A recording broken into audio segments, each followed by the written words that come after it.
भूषण को राष्ट्रीय कवि की उपाधि किसने दी है?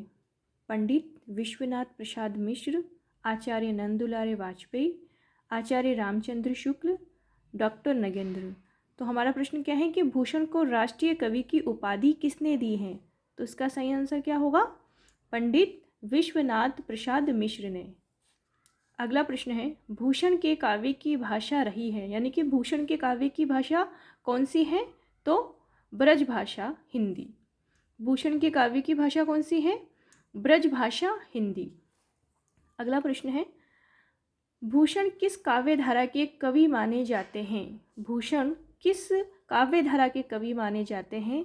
तो भूषण रीतिबद्ध काव्य धारा के कवि माने जाते हैं। अगला प्रश्न है आपका, निम्न में से भूषण का चरित्र काव्य परंपरा संबंधी ग्रंथ नहीं है।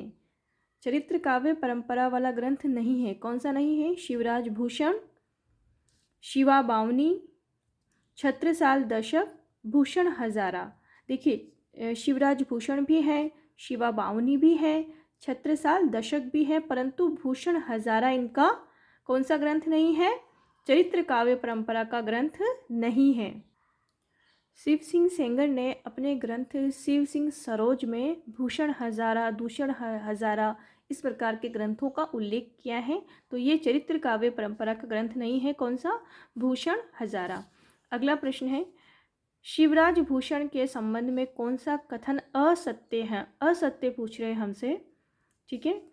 इसमें क्या है? पहला ऑप्शन है आपका 99 अलंकारों का वर्णन है, 4 शब्दालंकारों का वर्णन है, 2 चित्रालंकारों का वर्णन है, 5 छंदों का वर्णन है। तो इसमें से हमसे असत्य पूछ रहा है, यानी कि इनमें से असत्य कथन कौन सा है जो शिवराज भूषण के संबंध में नहीं है ना? यानी कि शिवराज भूषण के ग्रंथ में जो चीज़ नहीं है वो हमसे पूछी है। तो 99 अलंकारों अर्थालंकारों का तो उसमें वर्णन है, बिल्कुल सही है। 4 शब्दालंकारों का वर्णन है, ये भी सही है। और 2 चित्रालंकारों का वर्णन है, ये भी सही है। परंतु 5 छंदों का वर्णन है, ये इसमें असत्य कथन है। ये इसमें असत्य कथन है, 5 छंदों का उसमें वर्णन नहीं है। तो आपका ये वाला ऑप्शन सही हो जाएगा।